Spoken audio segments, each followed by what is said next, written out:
Welcome back to Teresa's Den. My name is Teresa and I am so excited for today because I am reviewing the new Beautyblender foundation in this amazing, beautiful, futuristic contraption. And I'm so excited. And today I actually did a wear test because I had to do adult type things today. Nothing fun at all, but I was able to go get lunch today and experience this great, big, beautiful humidity we have been suffering through. So I got to try out this foundation. And can I say that I actually went to lunch today. I went to the Cheesecake Factory. I know.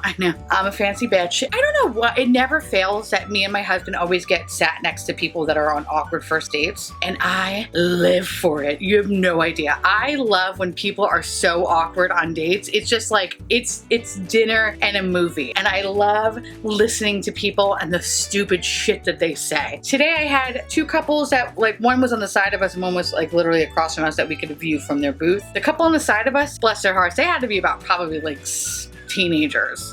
And which I was like, damn, when I was a teenager, I didn't go to the Cheesecake Factory. I was like, if I went to fucking Taco Bell. So I'm like, this kid must have money. Good for you, girl. It was so stupid though, because the kid had like this giant, the boy had a giant plate of food, but he wasn't really eating it. And the girl ordered a tiny appetizer. And granted, she was thin, but I was just like, bitch, like, come on. I hate when people can't, like, you just can't eat on dates. And I get it. You do not want to look like a fat slop. I totally get it. So I'm watching him eat his giant pig trough of food and she's just eating off this tiny plate. And I was thinking to myself, like, granted, we weren't there when they first sat down, so I'm wondering if, like, she tried to order something big. So this is the backstory I have in my head. You know, she was trying to order something big. He was like, no, you should watch what you eat. And now she's having a complex. Like, this is the kind of the Melrose Place drama that I have in my head watching these two teenagers eat lunch. But what killed me is that occasionally they would just grab each other's arms. So the table, you know, the table's like a decent size. I wouldn't say you're super far away from your partner, but like you're, you know, a decent amount. These people just kept grabbing each other's elbows and holding on, almost kind of like Titanic style, like they were Jack and Rose on the raft. So the other couple that I was actually facing, they sat on the same side.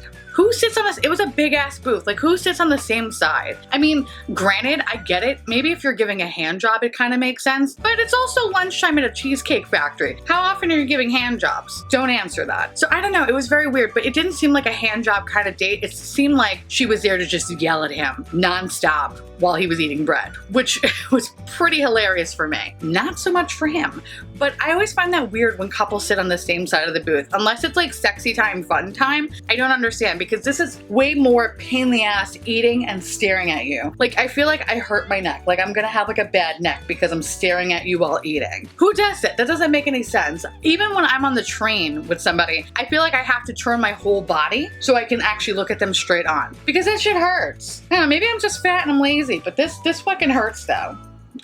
I digress. But before we left the Cheesecake Factory, well, after like the teenage couple left, a woman, I would say probably girl, she's probably a couple years younger than me, and her grandmother was next to us. And I swear to God, this is what she sounded like.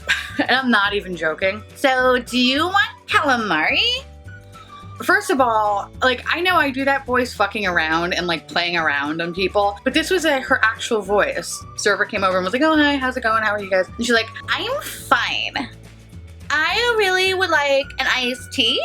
Everything had like this inflection that was up. I was so pissed because we just paid for the check and like we had to leave, but I would have sat there and just watched her order her food because everything was like, I don't know. Do you really want to get cheesecake? But needless to say, she seemed pretty cool and her grandmother was really cute. She was a little old lady. So I hope you guys had a good lunch. That was really made me laugh. I don't know, have you guys ever experienced that? I live for awkward things at restaurants and I love when I hear people who have unique voices. It's not even like to even make fun of somebody. It's just like, I find it so fascinating that people are born in this world that sound like that. And it's not like a bit that they're doing, or it's not a cartoon voice or anything. Like, they legit sound like that. It blows my mind. It's so amazing. But anyway, you're not here for me talking about a bunch of bullshit. You're here to listen to me talk about this bullshit. This foundation. So to give you a little bit of backstory and give you the drama and the tea, basically Trend Mood posted that Beautyblender is coming out with their foundation, which is called Bounce Liquid Whip Longwear Foundation. Everybody on the internet lost their shit, as always. There was a situation where she posted a picture, which I'll put right here, and as you can see, the shade range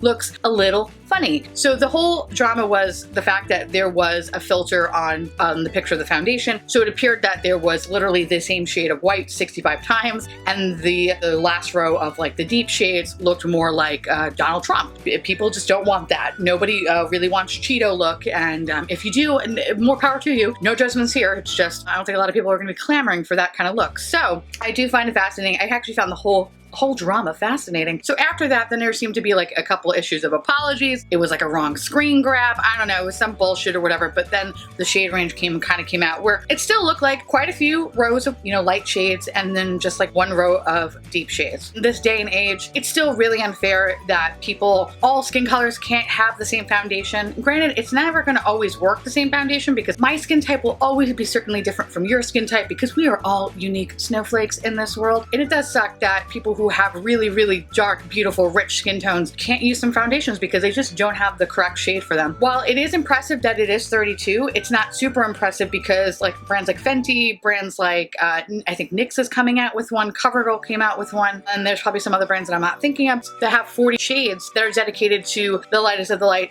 to the darkest of the dark, and that's great. This is kind of in the middle, so it's like a nice jumping off point, but like not super great. So you're still missing our deep sisters that need some loving too. With that said, I was a little apprehensive about trying this, but I really wanted to see what all the fuss is about because, yo, this packaging is sick as shit. Like, I own a lot of foundations, an embarrassing amount of foundations, and I'm always looking for something that has really good formula, that's lightweight, and that just feels like it's a second skin. And this really, really did interest me. Now, Beautyblender as a brand, honestly, I don't really give a shit about because I actually don't really like the Beautyblender.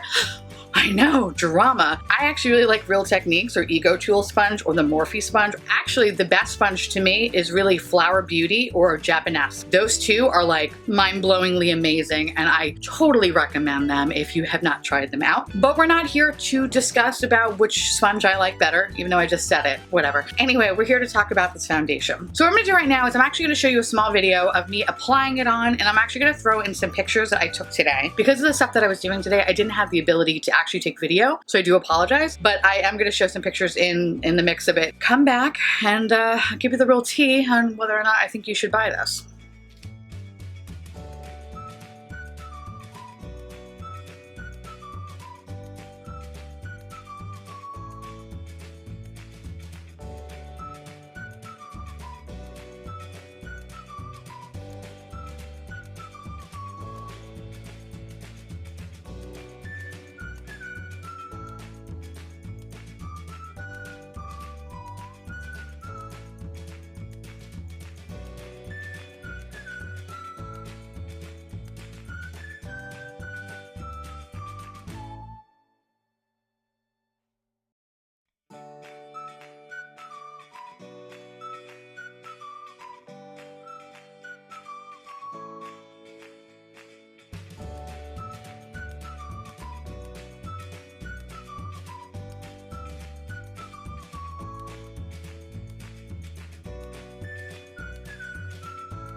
You get this little adorable little pink box, which is so cute. I got the shade 1.20. Honestly, it's really hard to tell sometimes because my skin is so light. I feel like if I go way too light, it looks like white out. And if I go a little too dark, it looks like I'm trying to be a different race. So when you open the box up, which I actually opened from the bottom of it because I didn't want to break the seal, you get the foundation as well as this little instruction set, which I thought was really funny.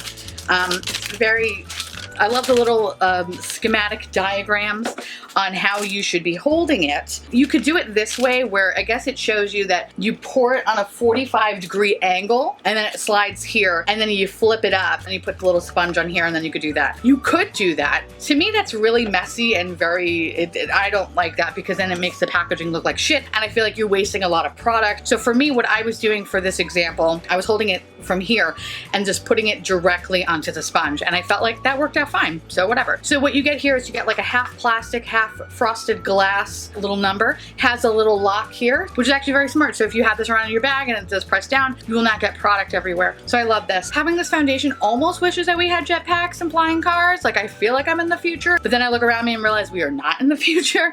And I love this packaging, and I really hope that more brands kind of pay attention to this and start coming up with more innovative and creative ways of showing their products. When I first put this product on, I would say it was a pretty decent match for me. When I applied it, it went on super silky, super smooth, and it blended out like a dream. I don't know if I will say that it is full coverage. I'll say it's medium. It's medium, but you could build it up to full. It's the summertime. I really don't want to have a pound of makeup on my face because I ain't trying to look like the screen painting or anything. I really kind of went in more with a light hand, and by doing so, I think it really came out nice. It actually reminded me of the IT Cosmetics CC cream and a little bit of the Dior Air Flash in the sense that it just looks like a second skin. It's so smooth. I really don't feel like I have anything on my face, which is really weird. It almost feels like at the most I have a little bit of moisturizer on. It doesn't feel anything crazy. Now, I have been outside, it's been humid, but my makeup stayed put. It's like about 4 o'clock or so right now. So I definitely didn't wear this foundation to like my normal review standards, which is usually like, I don't know, 15 hours because of the time for me to get on the train and come home. But it's definitely been a solid 8 hours and it still looks really good. Like I'm actually quite impressed with this. So I'm gonna zoom you in and you can see it like held up. My nose didn't separate. So the only true negative that I would have to say about this is the shade range. It's a little garbage. Now, what I will say is that the owner of Beautyblender is Latina, and I know while there's a lot of emphasis on the lighter shades, it's with good reason because she wanted to make a dedicated range for Latin people who have a hard time trying to find their own foundation because of the certain tones in their skin or whatnot, which is really great. But you're kind of leaving out our deeper sisters that literally only have 4 or 5 shades, which is not fair to them. So it's kind of like this really weird thing where it's like a really cool product, but not everybody right now is going to be able to use it. So if you don't fall into the range that they already have, then this is why the hell are you watching this? And I totally get that. But I will say if there does come a time where they do release more shades, which I really do hope they do, really listen to people's feedback and realize that they need to release more shades because this foundation is so good. It's crazy how good it is. It's $40, and yes, it's on the higher end and you get 1 fluid ounce, but damn girl, like I'm actually really impressed with how it's been wearing and the fact that it just feels like I have nothing on, and I live for makeup where I feel like I have nothing on. So when the time comes, boys and girls, where you actually have a shade available, I would totally recommend you trying it. And for those who actually do have a shade available in the current line, I invite you to try this, or at least go to your Sephora and try to get a sample of it. Shit, I don't really like the Beautyblender sponge. I could give 2 shits about it, but this is awesome though, and I would totally happily repurchase this again. I'm actually really pleasantly surprised. I thought it was going to be okay, just judging on, I saw a couple reviews online and just all the drama and bullshit around it, but this is pretty solid, and if you have the opportunity to check this out, I would totally recommend it. All right, so on that note, I think I am going to do nothing. Yeah, that sounds really good. All right, I want to say thank you so much for watching as always. I truly, truly appreciate it. Feel free to like, comment, and subscribe, and hit that bell icon for notification of my future posts, and follow me on Instagram. Literally same name. Sometimes I post fun shit, sometimes I don't. Your funeral. And I don't know why I said that, but it's just, fuck it, I'm gonna leave it in because I am a weirdo. So I guess I'll see you little pumpkins later. Bye.